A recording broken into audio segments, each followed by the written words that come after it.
દશમસ્કંદની કથા એટલે કે ભગવાનને સમજવા, ભગવાનની લીલાને સમજવી, વ્રજભૂમિને સમજવી, ભગવદ ભાવને સમજવો,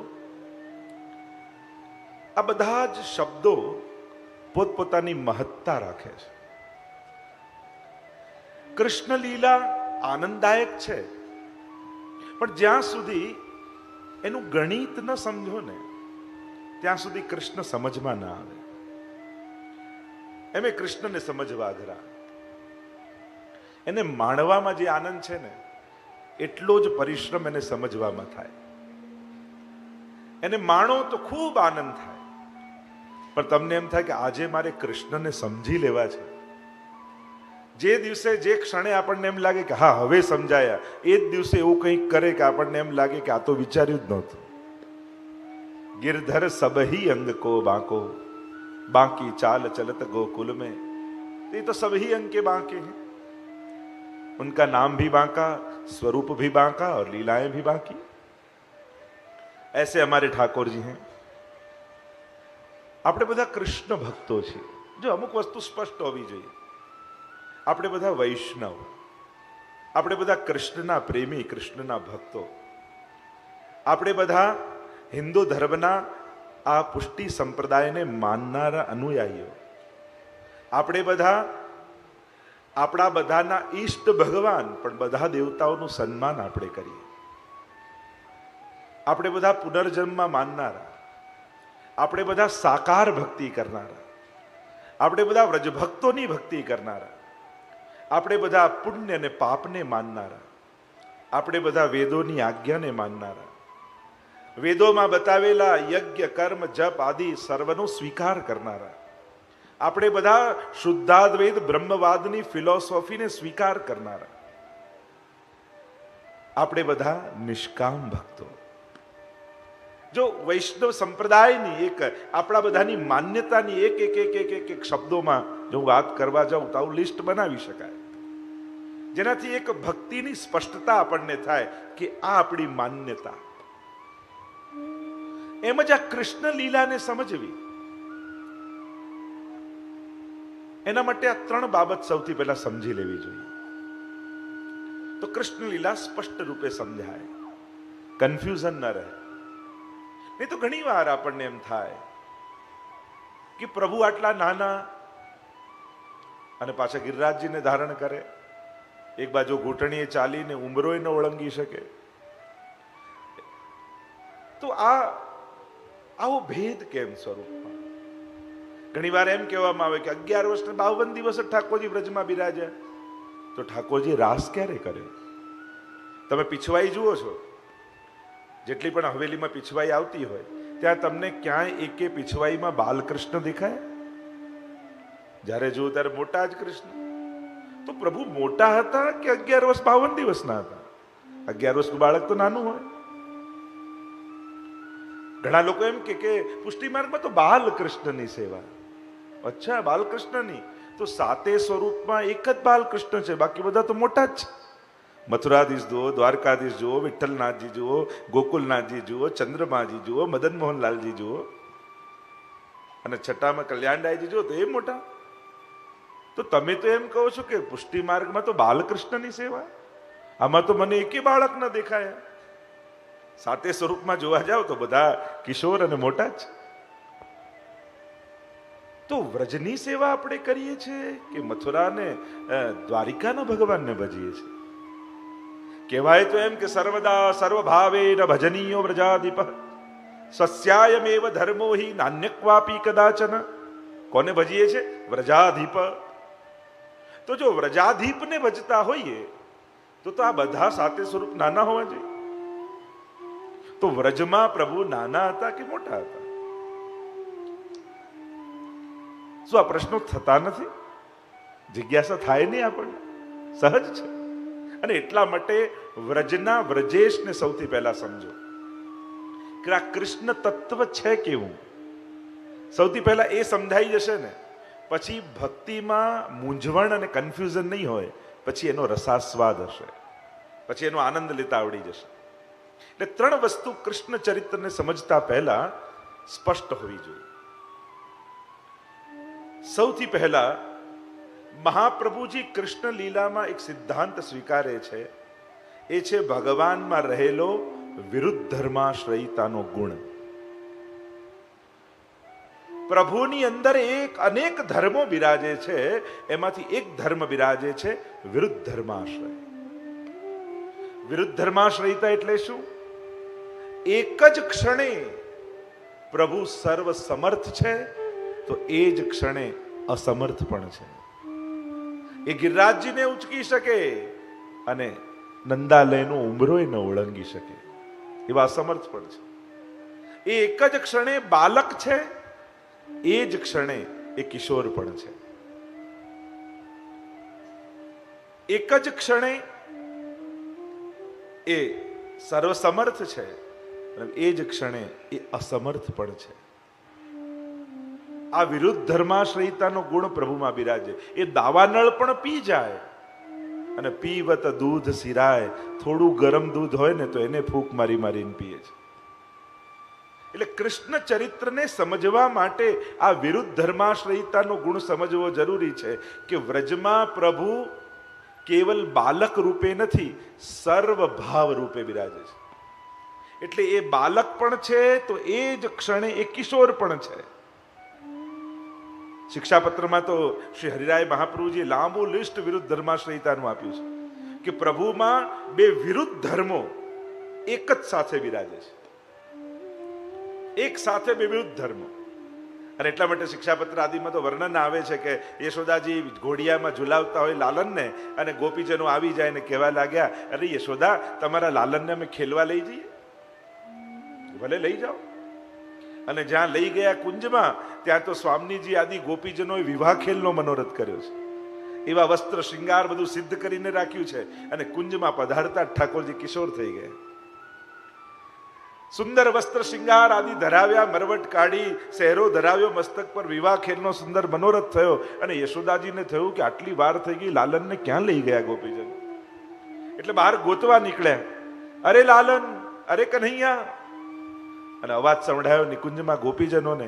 થયું કરે યશોદાજી ગોતવા આવ્યા. ઠાકોરજી પુનઃ બાલક બની ગયા અને ગોદમાં લઈને ઉતાવળે પોતા વસ્ત્ર શૃંગાર જે ધરાવ્યા હતા એ વડા કર્યા, અને યશોદાજી ધરાવ્યા હતા એ પાછા ધરાવ્યા અને લઈને પાછા આવ્યા.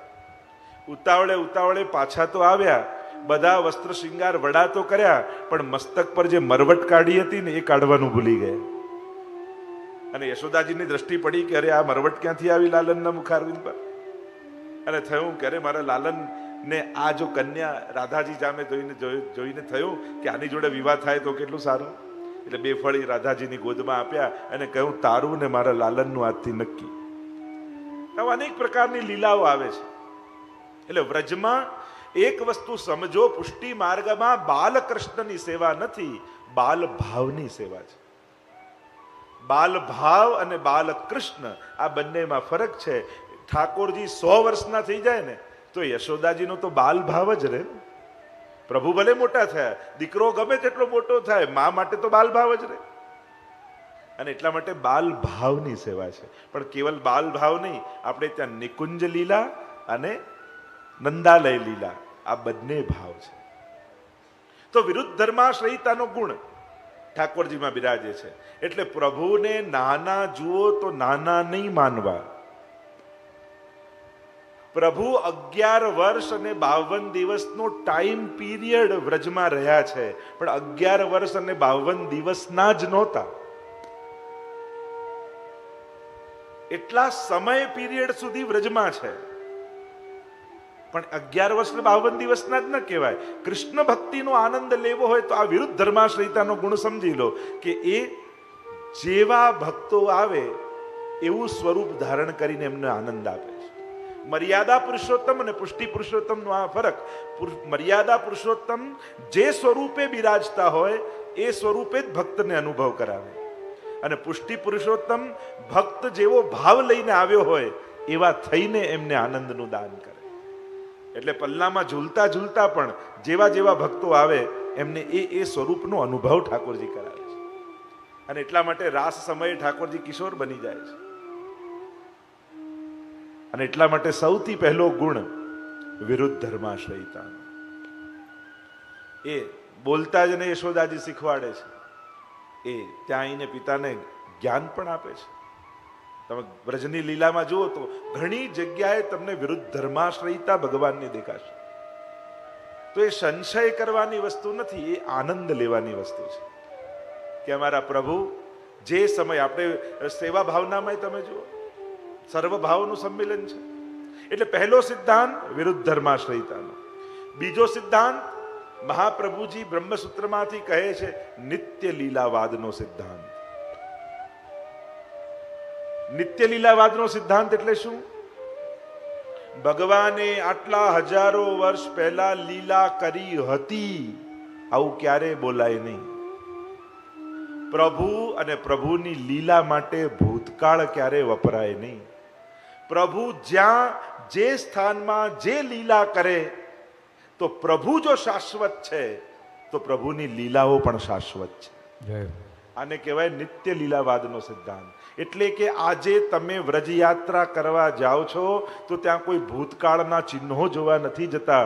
ત્યાં જે જગ્યાએ પ્રભુએ જે લીલા કરી એ લીલા ત્યાં આજે પણ ચાલી રહી છે. આને કહેવાય નિત્ય લીલાવાદનો સિદ્ધાંત, જે પુષ્ટિ માર્ગમાં મહાપ્રભુજીએ ગ્રાહ્ય કર્યો છે, જે મહાપ્રભુજી આપણને સમજાવ્યો છે. અને જો પ્રભુની લીલાઓ આજે પણ ચાલી રહી છે તો આજે પણ ઠાકોરજીની લીલાનો અનુભવ થઈ શકે છે. જો ભૂતકાળ હોત, થઈ ગઈ હોત, તો આજે આપણે એનો અનુભવ ન કરી શકત. પછી એમ થાય કે તો હવે આ બધો મનોરથો લીલા કરવાનો શું અર્થ? હવે ક્યાંથી અનુભવ થાય? તો બધું થઈ ગયું. થઈ નથી ગયું, થઈ રહ્યું છે. એટલે કૃષ્ણ ભક્તિ કરનારાએ આ બીજો સિદ્ધાંત ધ્યાન રાખો, આજે પણ પ્રભુની આ સમસ્ત લીલાઓ અખંડ અને અવિરત રૂપે ચાલી રહી છે. એટલે વ્રજમાં જ્યારે પણ જાઓ, પ્રભુની જ્યાં જ્યાં લીલાઓ, જો ને આપણે ત્યાં 56 ભોગ બી જે દિવસે હવેલીમાં કર્યો હોય ને, તો દર વર્ષે એ દિવસે ઉત્સવ કરાય. આજે 56 ભોગ થયો તો ટિપ્પણીમાં લખ્યું હોય શ્રીનાથજી કો 56 ભોગ કો દિન કે 7 સ્વરૂપ કો દિન, એમ લખ્યું હોય છે ને. કર્યો હોય ભલે મનોરથ, પણ એ પ્રભુની લીલાઓ અખંડ છે, નિત્ય છે. એટલે એ દિવસે, એ સમયે એ લીલા ઠાકોરજી સદાય કરે છે. અને એટલે તો આપણે બધા ઉત્સવ ઉજવીએ છીએ, આ તિથિએ આ ઉત્સવ, આ તિથિએ આ ઉત્સવ. કારણ કે એ તિથિએ એ ઠાકોરજીની લીલાઓ અખંડ છે, ચાલી રહી છે. એટલે આજે પણ વ્રજમાં આ બધી જ લીલા થઈ રહી છે. એટલે જ વ્રજને આપણે આ 56 ભોગ મનોરથ આપણે કહીએ સૌથી મોટો. કારણ કે વ્રજમાં મુખ્ય 56 સ્થાનો છે. વ્રજ કમળાકાર છે ને, કમળ આકારે છે, અને એની 56 પાંખુડીઓ છે. અને વ્રજમાં જે મુખ્ય 56 સ્થાનો છે, એમાં વ્રજભક્તો ઠાકોરજીને જે ભોગ આરોગ આવે એને 56 ભોગ કહીએ છીએ. 56 ભોગ એટલે કે 56 ટાઈપની સામગ્રી નહીં. સામગ્રી તો 200 ઉપરાંત હોય, પણ 56 ભાવની સામગ્રી, એ 56 ભોગ છે. મુખ્ય 56 જે ભાવો વ્રજભક્તોના છે, એ ભાવથી ઠાકોરજીને ભોગ ધરાય છે. તો પહેલો સિદ્ધાંત વિરુદ્ધ ધર્માશ્રયતાનો, બીજો સિદ્ધાંત નિત્ય લીલાવાદનો, અને ત્રીજો સિદ્ધાંત સર્વભાવનો. કોઈ પૂછે કે પ્રભુમાં કેવો ભાવ રાખવો, કયો ભાવ રાખવો?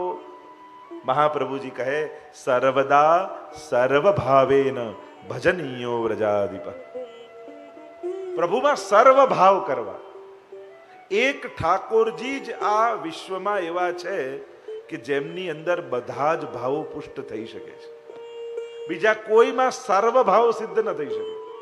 પ્રભુ એક એવા છે કે જ્યારે પલના કરો શૃંગારમાં તો બાલ ભાવ કરો, અને એ જ દિવસે રાજભોગમાં નિકુંજનો મનોરથ હોય તો કિશોર ભાવ થઈ જાય, માધુર્ય ભાવ થઈ જાય. તો 5 ભાવો, શાંત ભાવ, સ્વામી સેવક ભાવ, સાખ્ય ભાવ, વાત્સલ્ય ભાવ અને માધુર્ય ભાવ. આ 5 ભાવો પ્રભુ સાથેના કયા છે? પહેલો શાંત ભાવ, જેમ રાજા પ્રજા જેવો સંબંધ. રાજાની સવારી નીકળતી હોય ને પ્રજા જુએ ને જય ઘોષ કરે, જયકાર કરે અને પાછા ઘર ભેગા થઈ જાય. આ શાંત ભાવ. એની ઉપર આવે સ્વામી સેવક ભાવ. સેવકા નામ યથા લોકે વ્યવહાર પ્રસિદ્ધતિ. એ મારા સ્વામી છે, હું એમનો દાસ છું. એની ઉપર આવે સાખ્ય ભાવ. જેમ કોઈ મિત્ર આપણને કંઈ અંગત વાત કરવા માંગતો હોય તો આપણે ત્યાં કામ કરતો હોય એને કે થોડી વાર તું બહાર બેસ, મિત્ર જોડે વાત કરવી છે. એટલે એની ઉપર આવે સાખ્ય ભાવ. સાખ્ય ભાવની ઉપર આવે વાત્સલ્ય ભાવ. માને કઈ ઘરની અંગત વાત કરવી હોય તો આપણે મિત્રને કહી દઈએ થોડી વાર બહાર બેસ, માતા જોડે વાત કરવી છે. અને વાત્સલ્ય ભાવની ઉપર આવે માધુર્ય ભાવ. પત્ની રૂમમાં આવે તો માય ઊભી થઈને બહાર જતી. પણ માધુર્ય ભાવમાં પાછા બધા જ ભાવો સંમિલિત. ભોજનેશુ માતા, જેમ પત્ની માટે કહેવાય ને ભોજન કરાવે ત્યારે માતા, સલાહ આપતી હોય ત્યારે મંત્રી, સખા થઈ જાય, એમ બધા જ આ છેલ્લે 4 ભાવ એ માધુર્ય ભાવમાં પાછા સંમિલિત છે. એટલે માધુર્ય ભાવને પરમ ભાવ કહે. એટલે પ્રભુને કયા ભાવે ભજવા? તો કે સર્વ ભાવે ભજવા. એટલે વ્રજમાં જેટલા ભક્તો છે, કારણ કે જો ભક્તિ તો અનેક લોકોએ કરી, તો આપણે કોના જેવી ભક્તિ કરીશું? ધ્રુવજી જેવી, પ્રહલાદ જેવી, નારદજી જેવી, વ્યાસજી જેવી? આપણે કોના જેવી ભક્તિ કરવાની? તો કે ભગવાનને જેની ભક્તિ સૌથી વધારે ગમી એના જેવી કરીએ. તો પ્રભુને કોની ભક્તિ ગમી? તો નારદજીના ભક્તિ સૂત્રમાં કહું તો યથા વ્રજ ગોપિકા નામ. भक्ति कैसे करनी? तो नारद जी ने भक्ति सूत्र में समझाया, जिस प्रकार व्रज भक्तों ने भक्ति की ऐसी भक्ति कर. बस तो आ व्रज भक्तों ની ભક્તિ, એનું નામ પુષ્ટિ ભક્તિ. ઘણા લોકો પુષ્ટિ માર્ગ બહુ અઘરો. કાંઈ અઘરો નથી. એક ગોપી બનીને વિચાર કરો અને જે વિચાર આવે એ પુષ્ટિ માર્ગ. આવા સમયે ગોપી શું કરે? બસ આટલું વિચારી લો ને, એટલે આપમેળે બધા પુષ્ટિમાના સિદ્ધાંતો પ્રગટ થવા લાગશે. ગોપી બનીને વિચાર કરો, ગોપીને હૃદયમાં પધરાવીને સેવા રીત પ્રીત વ્રજજન કી જનહિત જગ પ્રગટાઈ પ્રગટ ભય માર્ગ રીત દિખાય. આજ આપણા માર્ગની રીત અને પ્રીત. તો એ રીત અને પ્રીત, તો આ 3 સિદ્ધાંતને ધ્યાનમાં રાખી અને હવે વ્રજ લીલામાં પ્રવેશ કરવો. અને એટલા માટે ઠાકોરજી બધાના મનોરથો પૂરા કરશે. એ પલને ઝૂલતા યશોદાજીને આનંદ આપશે અને એ જ ક્ષણે મોટા થઈને ગોપીઓને રાસનો આનંદ આપશે. આમ વિરુદ્ધ ધર્માશ્રયિતા પ્રભુની અંદર બિરાજમાન છે. એ સર્વ કરવા સમર્થ છે. કરતુમ અકર્તુમ અન્યથા કરતુમ છે. એનું નામ જ પરમાત્મા છે. એટલે આ પરમાત્માની કથા છે, ગાથા છે, એ ન ભૂલી જાઓ. એટલે કોઈ પણ મનુષ્યને લગતા નિયમો ભગવાનમાં આરોપિત કરવાની કોશિશ નહીં કરવી, નહીં તો ભગવાનમાં દોષ બુદ્ધિ થશે. આ કોઈ મનુષ્યની કથા નથી, આ ભગવાનની ગાથા છે. પ્રવેશ કરીએ. ગઈકાલે પૂતનાનો ઉદ્ધાર થયો ત્યાં સુધીની કથા જોઈએ. કેવા કૃપાળુ ઠાકોરજી! દરેક ઘટનાઓમાં ભગવાનની કૃપાનો અહેસાસ થશે. 5 પ્રકારની અવિદ્યારૂપ પૂતનાએ પ્રવેશ કર્યો બ્રજમાં. અને પ્રવેશ કર્યો, ભગવાને અવિદ્યાનો ઉદ્ધાર કર્યો. ધાતૃચિતામ તતોન્યમ કંવા દયાલુ શરણમ બ્રજેમ. કેવો અમારો ઠાકોરજી દયાળુ છે! મારવા આવેલી પૂતનાને પણ માની ગતિ આપે છે. એવો અમારો ઠાકોરજી કૃપાળુ છે. એટલે વિચાર કરજો, જ્યારે પણ સેવા કરતા હો, અપરાધ લાગશે, દોષ લાગશે, પાપ લાગશે, આ બધા વિચારો બહુ નહીં કરવા. કારણ કે ભય મનમાં રહેશે ને તો સ્નેહ ખોવાઈ જશે. આ મારો લાલન છે અને તમારા લાલન તમારા માટે જ આ ભૂતલ પર પ્રગટ થયા છે. તમને સુખ આપવા માટે, તમને આનંદ આપવા માટે. ઠાકોરજી આપણા જીવનનો આનંદ છે. એ આનંદનું કેન્દ્ર છે. પૂતનાનો ઉદ્ધાર કરી માની ગતિ ભગવાને આપી. પરીક્ષિત મહારાજ કહેવા લાગ્યા સુખદેવજીની આગળ 2 હાથ જોડીને. પરીક્ષિત મહારાજ બોલ્યા, યેન યેનાવતારેણ ભગવાન હરિરીશ્વરઃ કરોતિ કર્ણરમ્યાણી મનોજ્ઞાની ચ નઃ પ્રભો. ગુરુદેવ, આપના મુખેથી પ્રભુની આ અલૌકિક લીલાનું શ્રવણ કરીએ છીએ ને તો મનમાં એવો આનંદ આવે છે. એમ લાગે કે અત્યારે આ બધી લીલાઓ ચાલી રહી છે. ભગવાનની લીલાનું શ્રવણ મારા મનને પવિત્ર કરે છે. પરીક્ષિત મહારાજ કહે, આટલી વસ્તુનું દાન ભગવાનની લીલાનું શ્રવણ કરે છે. મારા અંતઃકરણને પવિત્ર કરે છે ભગવાનની લીલા. પ્રભુના ચરણોમાં અનન્ય આસક્તિ પ્રગટ કરે છે, પ્રભુના નિજજનોમાં પ્રેમ પ્રગટાવે છે. પ્રભુની લીલાનું આ સામર્થ્ય છે. ભગવદ લીલા સાંભળો ને તો મન પવિત્ર થાય, પ્રભુમાં પ્રેમ પ્રગટે. હજી મને લીલાઓ પ્રભુની સંભળાવો. મારા મનને આનંદ આપનારી આ ભગવાનની કથાઓ છે. સુખદેવજી કહેવા લાગ્યા કે એકવાર દોડતા દોડતા યશોદાજી આવ્યા અને બાબાને કહેવા લાગ્યા કે અરે બાબા બાબા બાબા, મોટો ઉત્સવ કરો, બધાને બોલાવો, પ્રસાદ લેવડાવો. નંદ બાબાએ કહ્યું પણ થયું શું? શેનો ઉત્સવ? અરે આપણા લાલને પડખું ફેરવ્યું. આ વૈષ્ણવને તો મનોરથ કરવાના બહાનાઓ જોઈએ. આજે આનો જન્મદિવસ આવ્યો, પાઠ કરાવો, સત્સંગ કરાવો, મનોરથ કરાવો, પલના કરાવો. અને આજ આપણા સંસ્કારો છે. આપણી દરેક ખુશી સાંસારિક નથી હોતી. આપણે દરેક આપણી ખુશીમાં ભગવાનને જોડીએ છીએ. એટલે જ આપણે ત્યાં પરંપરા જ વૈષ્ણવની છે. જન્મદિવસ આવે તો પહેલા હવેલીમાં પલના કરાવીએ, કણિકા પ્રસાદ આપણા હાથે બધાને વાંટીએ. વિવાહનો દિવસ આવે, કોઈ લગ્ન આદિ આવે તો વિવાહ ખેલનો મનોરથ ઠાકોરજીનો થાય, એના કીર્તનો ગવાય. કોઈ પણ સારો પ્રસંગ, નવું ઘર લીધું, આદિ લીધો તો કીર્તનકારોને બોલાવી અને અષ્ટસખાની વાણીની વધાઈઓ ગવાય. આ આપણી પરંપરા છે, આ આપણા સંસ્કારો છે. આપણા દરેક લૌકિક સુખમાં પણ આપણે ભગવાનને જોડી એને અલૌકિક બનાવી દઈએ છીએ. અને આ સંસ્કાર હોવા જ જોઈએ. આપણે આપણા બાળકોનો જન્મદિવસ આવે ખૂબ ધામધૂમથી ઉજવીએ, એની કોઈ ના નહીં, પણ એક એવો નિયમ રાખવો કે જન્મદિવસ આવે તો બાળકને હવેલીમાં લઈ જઈએ, પલના કરાવીને દંડવત કરાવીએ. જે પ્રસાદ મળે ને એના હાથે કણિકા કણિકા બધા વૈષ્ણવને લેવડાવીએ. એક પરંપરા રાખવી. બાકી પછી ભલે ને ઉજવો, બધું પાર્ટી કરો, આનંદ કરો, બધું ક્યાં ના છે, પણ સવારે ભગવાનને યાદ કરવા આ આપણી પરંપરા છે. એટલે ક્યારે પણ આવો સારો દિવસ આવે, સૌથી પહેલા પ્રભુને યાદ કરી લેવા, પ્રભુનો મનોરથ કરી લેવા. એટલે બાળકોને બી, હું તો કોઈનો જન્મદિવસ આવે તમે એને ખર્ચો ખૂબ પૈસા આપો, વાંધો નહીં, પણ 500 રૂપિયાની નોટ જુદી આપીને કેવું આનાથી કોઈ સમાજ સેવાનું કામ કરજે. આ તારો જન્મદિવસ છે ને, કોઈ ભૂખ્યાને જમાડી આવજે, કંઈક સારું કરાવજે. એને સત્કર્મ કરાવવાની ધીમે ધીમે આદત પાડવી, જેથી એના હાથને પુણ્યની આદત પડે. બાકી આપણે ગમે તેટલું ગિફ્ટ આપીએ, એમાં ક્યાં ના છે, પણ એનો જન્મદિવસ છે તો એના હાથે કંઈક સારું કરાવો. એટલે આપણે ત્યાં પણ એમ કહ્યું કે જો બીજા બધા ઉત્સવો ન ઉજવો તો ચાલે, પણ ઠાકોરજીનો પાટોત્સવ જરૂર વૈષ્ણવે ઉજવવો જોઈએ. કે પ્રભુ બાલક છે ને, અને બાળકને એના બર્થડેનું બહુ હોય. નાના બાળક હોય ને એને જન્મદિવસનું બહુ હોય.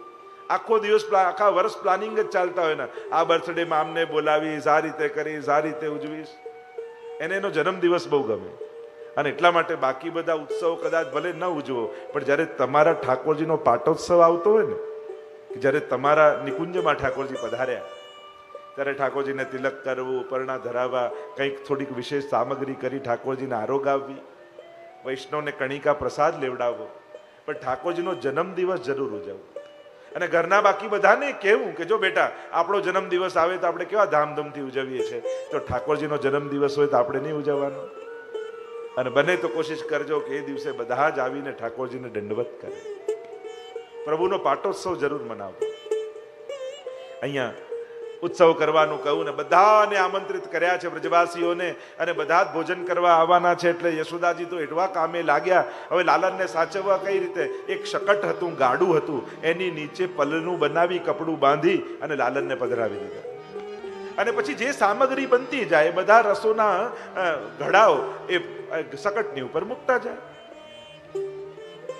ઘણી વાર એવું થાય ને, ઉત્સવ ઠાકોરજીનો હોય, ઠાકોરજીને જ ભૂલી જઈએ આપણે. એવા વ્યવસ્થામાં લાગી જઈએ કે જેનો ઉત્સવ મનાવવા ગયા છે એને જ ભૂલી જઈએ. પ્રભુના ઉત્સવમાં આપણું સમગ્ર ધ્યાન પ્રભુ તરફ રહે એવો પ્રયાસ કરો. અમારા ઠાકોરજી બાળક છે ને, જો બાળકનો સ્વભાવ હોય એની તરફ ધ્યાન ના આપો તો વધારે તોફાન કરે. જેમ તમારે ત્યાં મહેમાન આવ્યા હોય ત્યારે નાનકડું બાળક જો ઘરમાં હશે ને તો વધારે તોફાન કરશે, કારણ કે કોઈ એની તરફ ધ્યાન ના આપતું હોય ને, બધાનું ધ્યાન મહેમાન તરફ હોય એટલે પેલું ધ્યાન ખેંચે. એમ અમારા લાલન પણ એવા જ છે.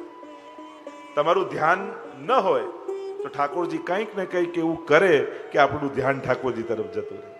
એમાં આપણા બગાડવાનો હિત કંઈ ઉદ્દેશ્ય નથી, પણ આપણું ચિત્ત પ્રભુમાંથી ન ખસી જાય એના માટે ઠાકોરજી કાંઈ ને કાંઈ કરે. કહેતા કે એકવાર એક જગ્યાએ ક્યાંક બિલ્ડિંગ બંધાતું હતું. બિલ્ડિંગ બંધાતું હતું એટલે ઉપર પેલો બિલ્ડિંગનો માલિક ઊભો હતો, નીચે મજૂર કામ કરતો હતો, અને 5મા માળેથી પેલો બૂમો પાડે, પણ પેલો પથ્થર તોડે જાય, સાંભળે જ નહીં. પેલા બૂમો પાડીને થાક્યા કે આનું ધ્યાન કઈ રીતે ઉપર જાય. એટલે યુક્તિ કરી, પેલા 50ની નોટ કાઢીને નીચે નાખી, અને પેલા પથ્થર તોડતા જોયું તો 50ની નોટ લીધી, ખિસ્સામાં મૂકીને પાછી તોડવા લાગ્યો. પેલા 100ની નોટ કાઢીને પછી નાખી, પેલા હજુ 100ની નોટ લઈને ખિસ્સામાં મૂકીને પાછી તોડવા લાગ્યો, અને પેલો બૂમો પાડે, સંભળાય જ નહીં. 1000ની નોટ કાઢીને નાખી તોય ન સાંભળે. પેલા તો આ સાંભળતો જ નથી. એટલે પેલા ઉપરથી કાંકરી લીધી અને જ્યાં મારી તુરંત એને ઉપર જોયું. એમ ભગવાન ઘણીવાર ઘર નાખે, ગાડી નાખે, ઢીંગલી નાખે, બધું નાખે કે હવે જો, છતાંય ન જુએ તો એવી કંઈક સંકટની કાંકરી મારે કે સીધું ભગવાન પાસે દોડીએ. મૂળ વાત એની તરફ આપણી દ્રષ્ટિ જાય એના માટે છે. પ્રભુને ગમે છે તમે એની ચિંતા કરો ને.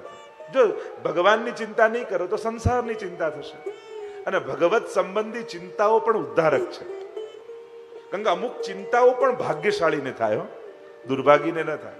અમુક ચિંતાઓ જેમ તમને એમ ટેન્શન જો લો, આ 10 ગાડી ઘરમાં પડી છે ને એકે ડ્રાઈવર નથી આવ્યો, ઘરના એકે એસી નથી ચાલતા, આ લગન આયા બધા આટલા દાગીના અહીંયા ઘરે પડ્યા, બેંકમાં મૂકવાનો ટાઈમ નથી. હવે આવું ટેન્શન કોને થાય? સુખી માણસને જ થાય ને. જેને 10 ગાડી હોય, જેને બધામાં એસી હોય, જેને આટલા દાગીના, એને જ થાય, બીજા કોઈ સાધારણને થાય? એટલે અમુક ચિંતાઓ તો નસીબવાળાને થાય. તમને ઠાકોરજીની ચિંતા થાય છે ને, તમે ભાગ્યશાળી છો એટલા માટે કે તમારે ત્યાં પ્રભુ બિરાજે છે. અને પ્રભુનો ઉત્સવ, મેં ગઈકાલે જ કહ્યું ને, ઉત્સવમાં ઉલ્લાસ હોય પણ વિલાસ ન હોવો જોઈએ. કારણ કે જ્યારે ઉત્સવમાં સાંસારિકતા વધી જાય ત્યારે ઉલ્લાસની જગ્યાએ વિલાસ વધી જાય છે. પછી તમારું ધ્યાન ઠાકોરજીને સાચવવામાં ન રહે. આટલા મોટા માણસ આયા, આટલા મોટા પેલા સગા આયા, આને નહીં સાચવી તો ખોટું લાગશે, પેલાને નહીં સાચવી તો ખોટું લાગશે.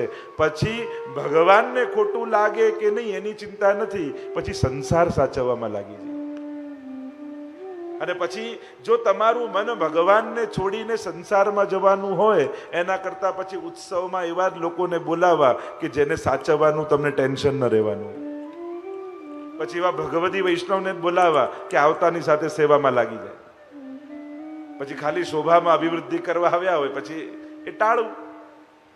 કારણ કે પ્રસન્નતા, ઉલ્લાસ જતો રહે ને વિલાસ વધી જાય. કારણ કે પછી એમ થઈ જાય કે જો આ બધા વ્યક્તિઓને સાચવીશું નહીં તો ખોટું લાગી જશે. પણ એમ ન વિચારીએ કે આ બધાને પેદા કરનાર ભગવાનને ખોટું ન લાગે, મારું ચિત્ત એમાં. મેં એ દિવસે પણ ચર્ચા કરી હતી કે જ્યારે પણ કોઈ પણ અલૌકિક કાર્ય નિમિત્તે કોઈના ઘરે જાઓ તો કોશિશ કરજો કે એને ભગવાનને છોડીને તમને સાચવવાની ચિંતા ન થાય. નહીં તો એનું ચિત્ત ભગવાનમાંથી તમારામાં જતું રહેશે. કોશિશ કરવી ભગવત સંબંધ નિમિત્તે, સત્સંગ નિમિત્તે કોઈને ત્યાં જઈએ, બંને એટલું વ્યવહારિકતા ઘટાડીને જવું. લૌકિક વ્યવહાર ઓછો સામેવાળાએ કરવો પડે એ રીતે આપણો વ્યવહાર રાખવો. અહીંયા પ્રભુને થયું કે મારો ઉત્સવ ને મને જ ભૂલી ગયા. પ્રભુએ ચરણનો પ્રહાર કર્યો, શકટમાં શકટાસુરનો પ્રવેશ થયો હતો. તૂટ્યું શકટ, બધા રસો ઢોળાઈ ગયા અને બધા જ ભાગતા આવ્યા. અરે શું થયું પ્રભુને? યશોદાજીએ ગોદમાં લાલનને લઈ લીધા. મહાપ્રભુજી કહે કે શકટ ભંજન દ્વારા ઠાકોરજીએ વ્રજભક્તોની લૌકિક આસક્તિનો નાશ કરી નાખ્યો. જે સંસારમાં આસક્તિ હતી ને, આને સાચવું, આને સાચવું, આને સંભાળવું, આને સંભાળવું.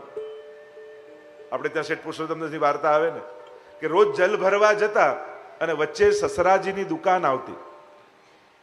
એમને એમ થતું મારો જમાઈ નગરનો શેઠ અને પોતે ગાગર મૂકીને જાય. અરે હું ઉલટાનો વટમાં ફરતો હોઉં કે નગર શેઠ મારો જમાઈ છે અને એ પોતે ગાગર ભરા, જલ ભરવા ઠાકોરજીનું જાય. કારણ કે સેવામાં કયા શેઠ? ત્યાં તો સેવક બનીએ તો જ પામીને આવીએ.